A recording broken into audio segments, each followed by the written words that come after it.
है, क्या लग क्या रहा है, कहां से चुनाव लड़ेंगे? देखिए, अगर मैं चुनाव जीतता रहा हूं, देखिए लैस सोम दे दिया मुझे टिकट 2002 में कांग्रेस ने, मैं जीता। अब कोई ये भी नहीं कह सकता मैं एक विधानसभा से 2 बार नहीं जीतता हूं।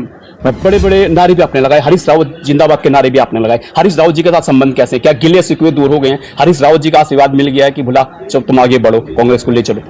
देखिए हरीश भाई, मैंने कहा मैं जब भाजपा सरकार मंत्री था, मैंने भीम तो गई ना बात, अब तो कोर्ट में चला गया मामला। कोई और लव लेटर आ सकता है? आने दो, क्या फर्क पड़ता है? कुछ नहीं फर्क पड़ता मुझ पर। मैं तो उठ के वालों को धमका गया। उसे कल कई नारे लग रहे थे, मुख्यमंत्री कैसा हो गोदयाल से। मैंने कहा, गोदयाल ने मना करा, भाई ऐसे नारे मत लगाओ। मैंने अपने समर्थकों को कह दिया, भाई कोई ये नारा नहीं लगाया कि मुख्यमंत्री कैसा, बड़ी बात नहीं कर, हम 60 सीट लाएंगे, 50 लाएंगे। हम 40-50 सीट को टारगेट करके चल रहे हैं कि 40 से ऊपर सीटें हर हाल में आ जाए। उसके लिए हम कार्य योजना बनाएंगे, क्योंकि इनकी विदाई करना बहुत जरूरी है। नहीं तो घमंड हो गया, मैंने कहा ना, इनको बहुत घमंड हो गया है भाई, इनके घमंड को चकनाचूर करना है। नमस्कार, 2027 विधानसभा चुनाव के मद्देनजर उत्तराखंड के पूर्व कैबिनेट मंत्री हरक सिंह रावत जी को एक अहम जिम्मेदारी दी गई है। क्या कुछ हरक सिंह रावत जी का कहना? सर स्वागत है हमारे प्रोग्राम में। हाँ नमस्कार जी। रावत जी क्या कहेंगे, एक बड़ी जिम्मेदारी और अहम जिम्मेदारी आपको दी गई है, किस प्रकार देख रहे हैं? देखिए, मैं बहुत कार्यकर्ता हूं और बहुत गरीबी से लेकर, और एक सिपाही का बेटा रहा हूं। बस एक लगन है, एक जुनून है मेरे मन मस्तिष्क में कि मेरे सांसें जब तक हैं, हम उत्तराखंड के लिए, देश के लिए क्या सेवा कर सकते हैं, क्या अच्छा कर सकते हैं। एक जुनून है, एक हर के मन में होता है। किसी मन में होता है मुझे IAS बनना है, किसी मन में होता है मुझे बहुत बड़े उद्योगपति बनना है, किसी मन में कुछ होता है। मेरे मन में रहता है कि ईश्वर मुझे इतनी ताकत दे, धारी माँ मुझे इतना आशीर्वाद दे, इतनी शक्ति दे कि मेरा जीवन लोगों के काम आ सके, उन लोगों के काम आ सके। तो इसलिए पार्टी ने अगर मुझे जिम्मेदारी दी है, तो उस जिम्मेदारी को, जब भी मुझे जो जिम्मेदारी मिली, मुझे दरी बिछाने की जिम्मेदारी दोगे तो मैं दरी भी बहुत बढ़िया बिछा लेता हूं। मैं इस बात की चिंता नहीं करता कि मैं क्या हूं क्या नहीं हूं। तो मैं निश्चित रूप से मैं कह रहा हूं कि हम 2027 में प्रदेश के अंदर कांग्रेस की सरकार आए, और इसलिए आए, इसलिए नहीं, इसलिए आया कि क्योंकि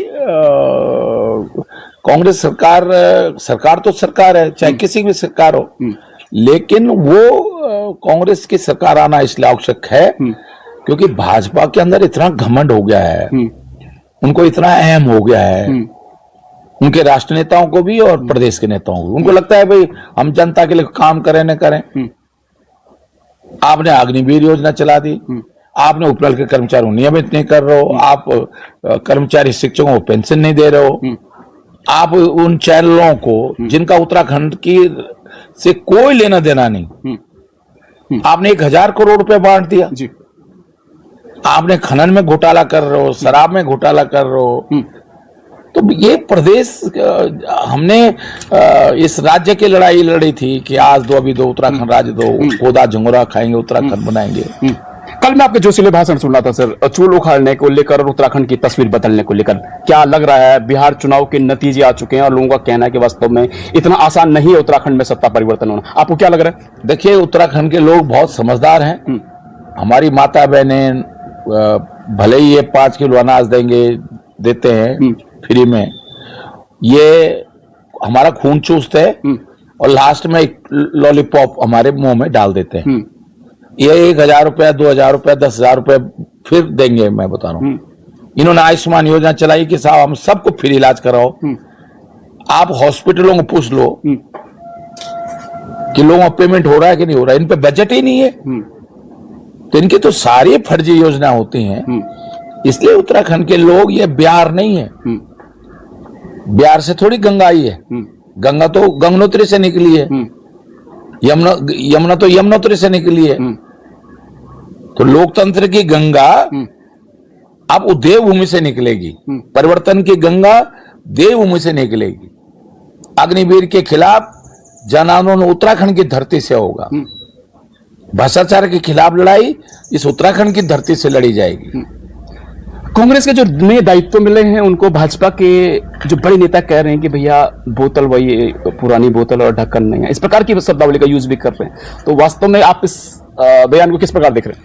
देखिए, वो उनको पता है ना, बीजेपी वालों को पता है कि पुरानी बोतल महंगी होती है, ज्यादा प्रभावशाली होती है। और महेंद्र भाई को तो मुझे लगता है सब पता है, तभी ये चीजें बोली जा रही हैं। पुरानी शराब मुझे नहीं पता, मैं तो नहीं पीता हूँ, लेकिन पुरानी शराब लोग बताते हैं कि 12 साल की, 18 साल की, और जो सबसे पुरानी होती है 21 साल की, वो उतनी महंगी होती है। तो उनको भाजपा वालों को तो अनुभव है ना कि पुरानी शराब कैसी होती है, इसलिए वो इस बात को कह रहे हैं। गणेश गोदियाल के नेतृत्व में जो है सर अहम जिम्मेदारी मिली है, गणेश गोदियाल आपके कप्तान है, क्या उत्तराखंड में कांग्रेस का श्री गणेश कर पाएंगे गोदियाल जी? सवाल गणेश गोदियाल का नहीं है, हरक सिंह रावत का नहीं है, प्रीतम का नहीं है, यशपाल आर्य का नहीं है, हरीश भाई का नहीं है। टीम की जिम्मेदारी भी तो सर। हाँ, ये टीम की जिम्मेदारी है, सबका काम है हमारा, हम सबकी जिम्मेदारी है। अगर हमारे मन में जरा भी उत्तराखंड के लिए जरा सा भी ये है कि भाई हमारा उत्तराखंड आगे बढ़े, तो हमें काम करना ही पड़ेगा, क्योंकि इनकी विदाई करना बहुत जरूरी है। नहीं तो घमंड हो गया, मैंने कहा ना, इनको बहुत घमंड हो गया है भाई, इनके घमंड को चकनाचूर करना है। और इसलिए हम सब लोग काम करेंगे, मिलके काम करेंगे। देखिए, जिसको जो जिम्मेदारी मिली है, हम सब कार्यकर्ता है, हमारे दिमाग में गलत फहमी नहीं रहती, इसलिए मैंने तो देखो माला भी नहीं पहन रहा हूं मैं, अब मैं तो कुछ नहीं, ये सब चीजें नहीं। माला विधायक बनने के बाद ही पहनेंगे राउत जी?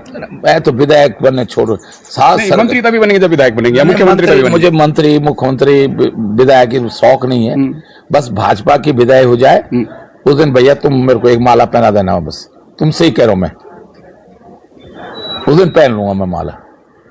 भाजपा को हटाओ, हरक सिंह रावत माला पहन, प्रदेश को बचाओ, उधर हरक सिंह रावत माला पहन लेगा।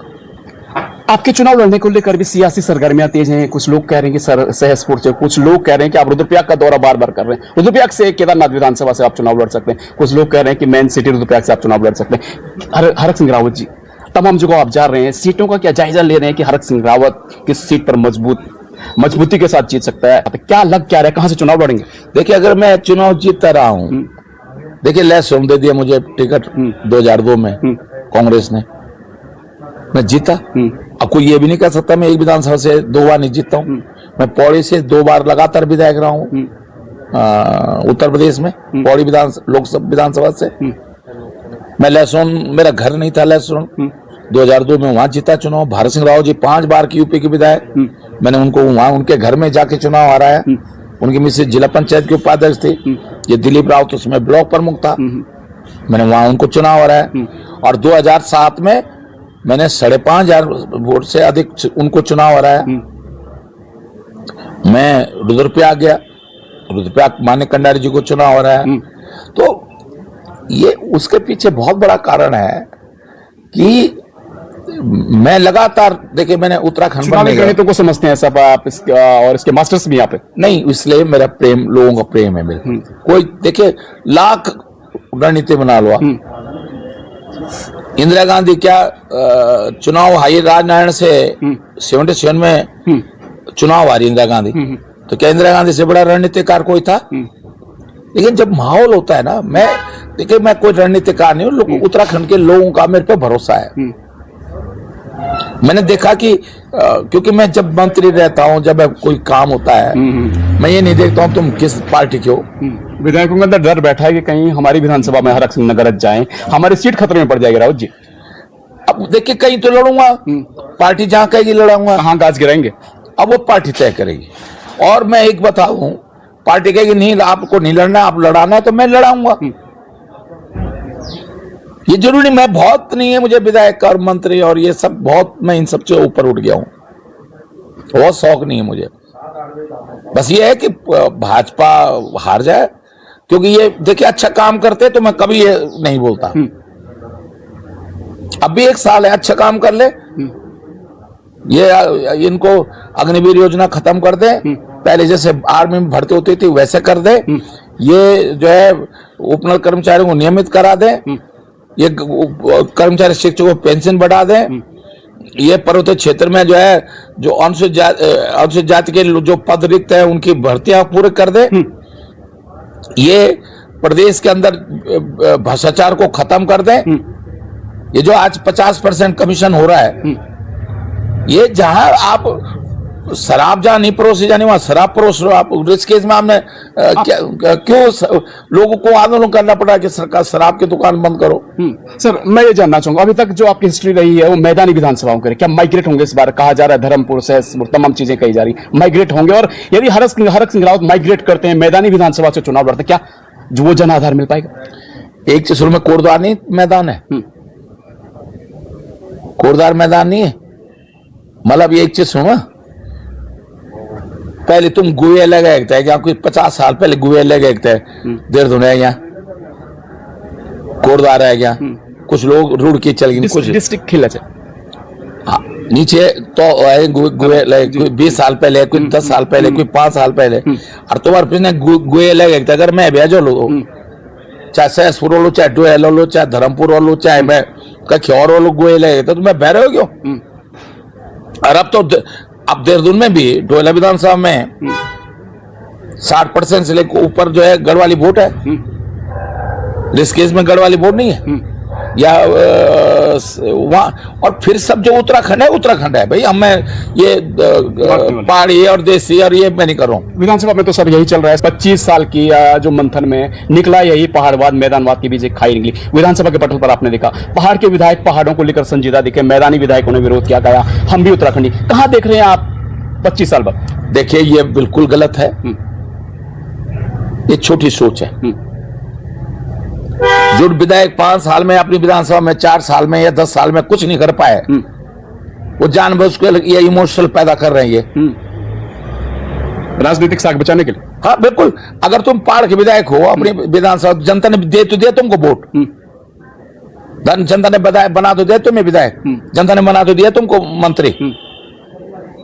5 साल 10 साल में अपनी विधानसभा में क्यों नहीं कुछ कर रहे हो भाई? कि फिर तुम्हें ये पहाड़ और प्लेन ये इमोशनल कार्ड खेलने की जरूरत पड़ रही है।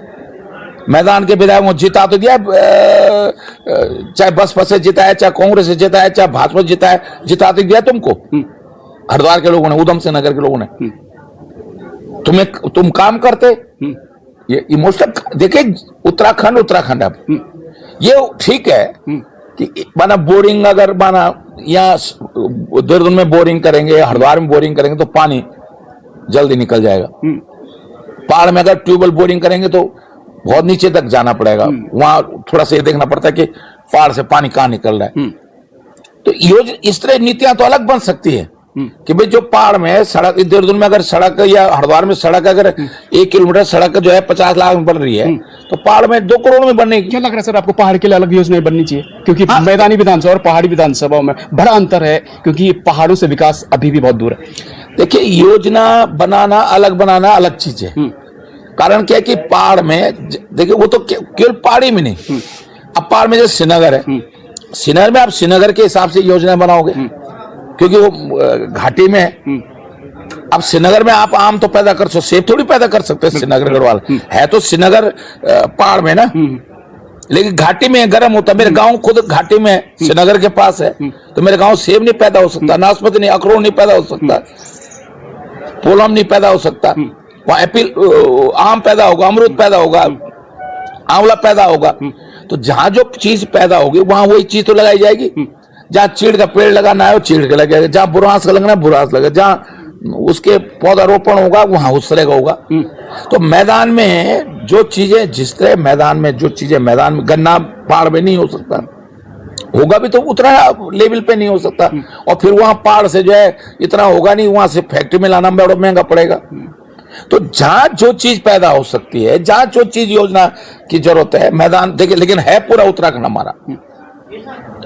हरिद्वार भी हमारा उत्तराखंड है, उधम सिंह नगर हमारा उत्तराखंड है, देहरादून में हमारा उत्तराखंड। सर विधानसभा के पटल पर माननीय विधायक कहते हैं कि विधायक निधि पर भी कमीशन काटा जा रहा है, और उत्तर यह आता है, दूसरी ओर से उत्तर यह भी आता है कि भैया ये कमीशन तो 10%, जो 15% का जो कमीशन काटा जा रहा है, यूपी के समय जो है इससे कम कमीशन काटा जाता था।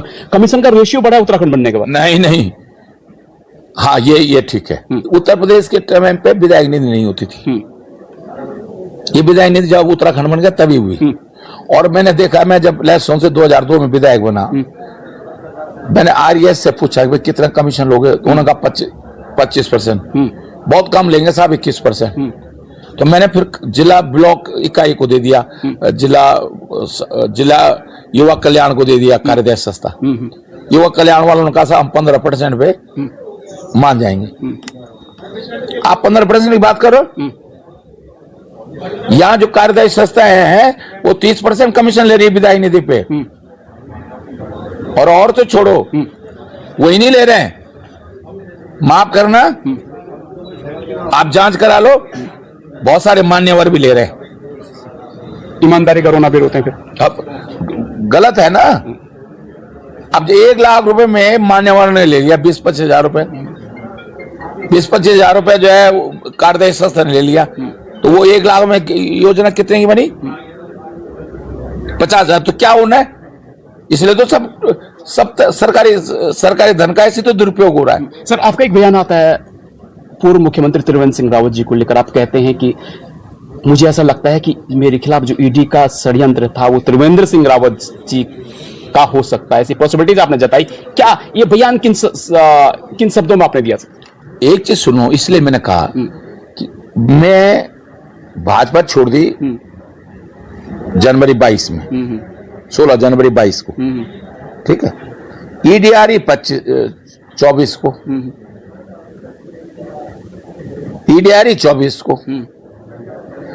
जैसे ही लोकसभा चुनाव हो रहा है मई में, 7 फरवरी की ईडी आ गई मेरे यहाँ,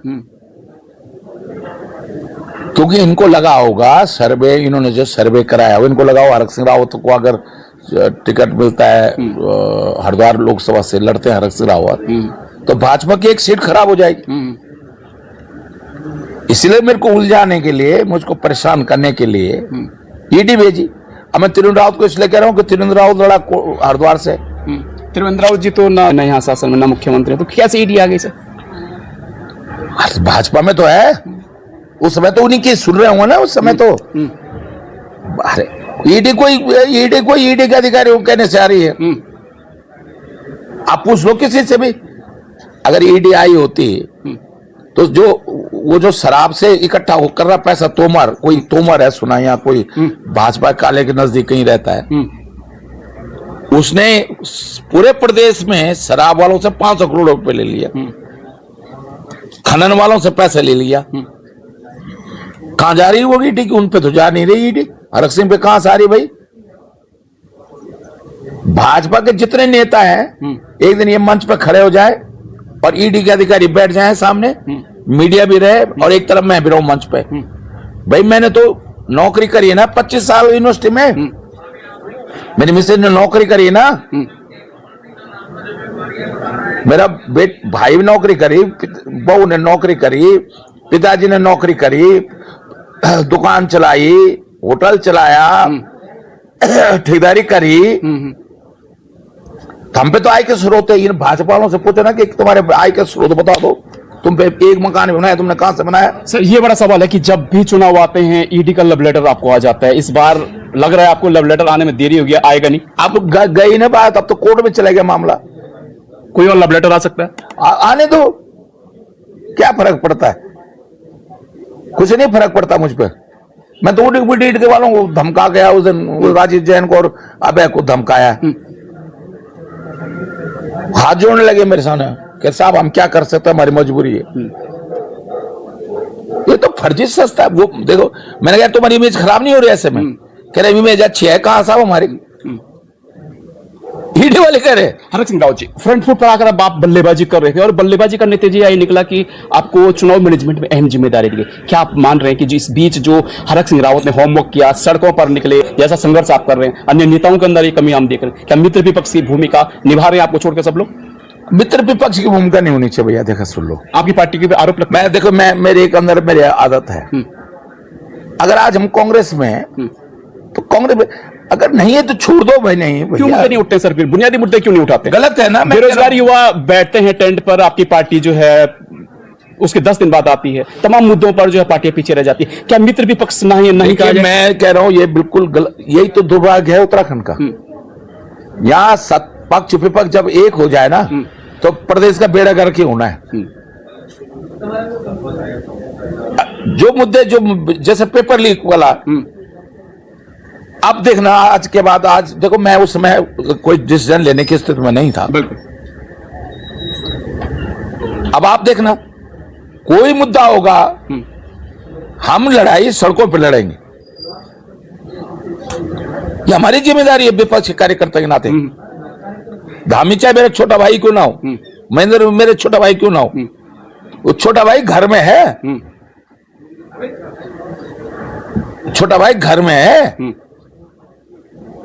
एज ए मुख्यमंत्री नहीं है मेरा छोटा भाई, एज ए भाजपा के प्रदेश अध्यक्ष के रूप में नहीं है मेरा छोटा भाई, वो धन सिंह मेरा छोटा बेटा है, मेरा छोटा भाई बोलो या बेटा बोलो, लेकिन वो एज ए मंत्री नहीं है मेरा छोटा भाई, एज ए मंत्री है, और एज ए मंत्री अगर वो काम ठीक से नहीं करेगा, एज ए मुख्यमंत्री ठीक से काम नहीं करेगा, हम सड़कों पे लड़ाई लड़ेंगे। सर कल आपने जो है जोरदार भाषण दिया और बड़े बड़े नारे भी आपने लगाए, हरीश रावत जिंदाबाद के नारे भी आपने लगाए, हरीश रावत जी के साथ संबंध कैसे, क्या गिले शिकवे दूर हो गए हैं, हरीश रावत जी का आशीर्वाद मिल गया है कि भुला जब तुम आगे बढ़ो कांग्रेस को ले चलो? देखिए हरीश भाई, मैंने कहा मैं जब भाजपा सरकार मंत्री था, मैंने भीमताल में प्रभारी मंत्री था नैनीताल का, आप मेरा इंटरव्यू देख लेना मीडिया से, उस समय तो मैं 1 साल बाद चुनाव हुआ, मैंने 2021 में बोला भीमताल में, 20 में बोला कि देखो अगर कांग्रेस भाजपा छोड़ दो आप, तो पूरे प्रदेश में अगर धारचूला से लेकर जोशीमठ से लेकर रुद्रपुर से, वहां से लेकर जसपुर से लेकर मंगलौर तक अगर किसी का प्रभाव है, वो ठीक है एक सीट पर वो चुनाव नहीं जीत पाए एज ए चीफ मिनिस्टर, लाल ढांगर किच्छा, अभी वो लाल कुआं से चुनाव नहीं जीत पाए, वो एक सीट पे, लेकिन उनका प्रभाव पूरे प्रदेश में, कांग्रेस भाजपा की बात नहीं कर रहा हूं, और मेरा भी, मैं आज आपको बता रहा हूं, मैं धारचूला से लेकर और पूरे प्रदेश के अंदर कोई क्षेत्र ऐसा, अगर कांग्रेस बीजेपी बात मत करो आप, मेरा प्रभाव है, लोगों से मेरा लगाव है, मैंने इस उत्तराखंड को गांव का तो ये भी कहना है कि हरक सिंह रावत निर्दलीय चुनाव लड़ जाएं फिर चुनाव जीत जाएं, क्योंकि हरक सिंह रावत का एक बड़ा बोलबाला भी है, कभी ऐसी नौबत आएगी? नहीं, मैं ऐसा नहीं है, देखिए मैं इसलिए, वो ठीक है मैं चुनाव व्यक्तिगत रूप से जीत जाऊं, लेकिन अकेला चुनाव बाहर नहीं फूंक सकता ना, और मैं उत्तराखंड के लोगों को, अपने लोगों को जानता हूं, हमारे यहाँ के लोग 2 ही धाराओं में बहेंगे। देखो जब 77 में जनता पार्टी लहर आई उत्तरी भारत में, तो यहाँ भी बीजेपी जनता पार्टी के सांसद विधायक जीते, देवेंद्र शास्त्री देवधुन से जीते, बद्री केदार से प्रताप सिंह पुष्पान जीते, जब यहाँ लहर आई जनता दल की 89 में, तो बर्फलाल झोटा उत्तरकाशी जीते, यहाँ मंत्री प्रसन्न देवप्रयाग जीते, पौड़ी से सिंह भंडारी जीते, जब 92 में बीजेपी आई तो 19 में से 15 विधायक जो है भाजपा के जीते। तो क्या है, हमारे उत्तराखंड के लोग देश के साथ जाते हैं। अब देश में 2 ही बड़ी पार्टियां हैं इस समय, पहले और भी थी पर इस समय 2 ही हैं, कांग्रेस और भाजपा। अच्छा सर, मैं 2 प्रश्नों पर आपकी समीक्षाएं सख्त में जानना चाहूंगा। एक और आपने भाजपा को इतना गलिया दिया है कि भाजपा में जाने के रास्ते बंद हो, और दूसरी ओर मैं देख रहा हूं, या आभामंडल में देख रहा हूं कि जो है आपको चुनाव प्रबंधन में जो है अहम जिम्मेदारी मिली, और तांता यहां इस प्रकार से लगा हो मानो मुख्यमंत्री आप बन गए हो, कैबिनेट मंत्री का पद आपको मिल गया हो। ये आभामंडल के पीछे क्या बड़े कारण? लोगों को लगाव है मेरे साथ, लोगों को उम्मीद है, तमाम लोग देखिए जमघट में देख रहा हूं, लोगों को उम्मीद है, लोगों को उम्मीद है, लोगों के अंदर, लोगों को मालूम है कि अब कुछ अच्छा होगा, कांग्रेस के दिन आ गए, लोगों को लग रहा है। जी, भाजपा में जाने को लेकर जो सवाल मैंने आपसे किया था, भाजपा में तो सवाल ही नहीं उठता भाई। भाजपा, एक चीज सुनो ना, भाजपा ऐसे कौन से काम कर रही है? अब तो आपने दरवाजे खुद ही बंद कर दिए रावत जी। मेरे दरवाजे, एक चीज सुनो, ये छोड़ो ना दरवाजे बंद करना खोलना, मैं कह रहा हूँ अच्छा काम कर ले, मैं आऊं ना आऊं भाजपा में, पर ये कर लेना काम को, मतलब मैं कह रहा हूँ राजनीति, हर चीज राजनीति के लिए नहीं होती भाई। मैं क्यों जीतता हूं सब जगह चुनाव, मैं किसी में कोई, कभी मैं ये नहीं सोचता हूं कि भाई मैंने बागेश्वर के लोगों भी काम किए होंगे, मुझे तो वहां तो नहीं चुनाव लड़ना ना, मैंने चंपावत जिला बनाया, हरक सिंह को चंपावत तो नहीं चुनाव लड़ना ना, चलो गढ़वाल में तो मैं कहीं चुनाव भी लड़ूंगा, व्यक्तिगत स्वार्थ हो सकता है, लेकिन मैंने चंपावत में जिला, बागेश्वर जिला बनाया, उधम सिंह नगर जिला बनाया, अभी कपकोट के लोग आए थे, कपकोट तहसील हरक सिंह राव ने बनाई। हर सिंह को वहां तो नहीं चुनाव लड़ना ना, तो हर काम चुनाव के लिए नहीं होता है। तो मैं भाजपा के लोगों को कह रहा हूं, भैया अभी कुछ अपने खाते में, तो अपने छोटे भाई धामी से कह रहा हूं कि जाते जाते कुछ ऐसा काम कर लो कि लोग याद करें। ये मीडिया में, प्रचार में, होर्डिंग में, जितना होर्डिंग और उसमें तुम खर्च कर रहे हो, धाकड़ धामी और वो धामी फला धामी, उससे अच्छा काम कर लो, लोग मन से कहें। जिस गरीब की तुम मदद कर दोगे, इन ओपनल कर्मचारियों को तुम परमानेंट कर दोगे, ये मन से तुम्हें दुबा देंगे। तुम पेंशन लगा दो, इनकम पेंशन लगा दो, विधवा पेंशन को जो है अच्छा, ये तो कर लो कि 2 रोटी आराम से खा दे लोग, गरीब लोग। विधवा की पेंशन है, वृद्ध की पेंशन है, गरीब की शिक्षा के लिए तुम फ्री कर दो। चाहे पब्लिक स्कूल है, उनमें जो है गरीब के बच्चे अगर पब्लिक स्कूल में पढ़ेंगे तो उसका पैसा जो है गवर्नमेंट देगी। बिल्कुल सर, समय की पाबंदी है सर। अंतिम सवाल, 2027 में कांग्रेस का भविष्य किस प्रकार देख रहे हैं, और एक सटीक आकलन, आपका लंबा अनुभव है, कितनी सीटें कांग्रेस की आ सकती हैं, पॉसिबिलिटीज में जानना चाहूंगा। देखिए, लक्ष्य हमने 40 से ऊपर रखा है, 40+। यस, 40+। इस लक्ष्य को लेकर 40 और 45 के बीच में, देखिए हम बहुत बड़ी बात नहीं कर रहे, हम 60 सीट लाएंगे, 50 लाएंगे। हम 40-50 सीट को टारगेट करके चल रहे हैं कि 40 से ऊपर सीटें हर हाल में आ जाए। उसके लिए हम कार्य योजना बनाएंगे, उसके लिए हम जमीन पे काम करेंगे, हवा में नहीं काम करेंगे। देखिए, भाजपा से कुछ चीजें सीखनी चाहिए हमको। वो कुछ काम नहीं करते, लेकिन पूरी पोलिंग बूथ मैनेजमेंट ठीक से करती है, वो हमको करना पड़ेगा। हमें पोलिंग बूथ, मैंने अपने कार्यकर्ताओं से सबसे कह दिया कि पूरी वोटर लिस्ट, किस विधानसभा में कितने पोलिंग बूथ हैं, उन पोलिंग बूथ पे एक चेक करो कितने वोटर हैं, ये पूरा चेक करो। जी, एक सवाल मैं जानना चाहूंगा, अभी चुनाव दूर है, क्या मुख्यमंत्री के चेहरे को लेकर पार्टी में कुछ अनबन तो नहीं चल रही कि भैया 2022 में भी इस प्रकार से हुआ कि पार्टी चुनाव जीती नहीं और मुख्यमंत्री के चेहरे को लेकर जो है दिल्ली दौड़ जाए, क्या इस बार भी कुछ इस प्रकार से चल रहा है अंदर खाने? मैं औरों की बात नहीं कर रहा हूं, लेकिन मैंने कल गोदयाल जी से भी, परसों मेरे घर दिल्ली में मेरे को अलग से बैठे थे, मैंने, भाई गोदयाल देखो छोटा भाई है, पहला लक्ष्य होना चाहिए। कल कई नारे लग रहे थे, मुख्यमंत्री कैसा हो गोदयाल जी से, मैंने कहा, गोदयाल ने मना करा, भाई ऐसे नारे मत लगाओ। मैंने अपने समर्थकों को कह दिया, भाई कोई ये नारा नहीं लगाया कि मुख्यमंत्री कैसा आरक्षण चल रहा है इस प्रकार से गोदयाल जी को मुख्यमंत्री का चेहरा बनाने के लिए जिस प्रकार से नारे लगाएंगे, ऐसा तो हो नहीं सकता सर, बिना आग धुआं आ जाए। नहीं, लेकिन ऐसा नहीं, देखो कार्यकर्ता उत्साह में लगा देते हैं। अब तुम मेरे समर्थक हो, माना तो तुम मेरे लिए बात करोगे, ये गोदयाल समर्थक गोदयाल की बात करेंगे, पार्टी में होता है ना। देखिए, पार्टी ये जरूर है, लेकिन ये हमारी जिम्मेदारी है। और मैंने कल गोदयाल जी को धन्यवाद दे रहा हूं, उन्होंने कहा लड़कों से कि भाई ये पार्टी के नारे लगाओ, ये मत लगाओ नारा, ये नारे मत लगाओ, पार्टी के नारे लगाओ। बिल्कुल सर, समय देने धन्यवाद सर। बहुत नमस्कार जी। तो पूर्व कैबिनेट मंत्री हरक सिंह रावत जी हमारे साथ जुड़े थे, जिन्होंने कहा कि 40+ सीट्स जो है 2027 में कांग्रेस पार्टी जीत रही। तो आप देखते रहेगा और जुड़ते रहेगा प्रवचन डिजिटल के साथ। धन्यवाद।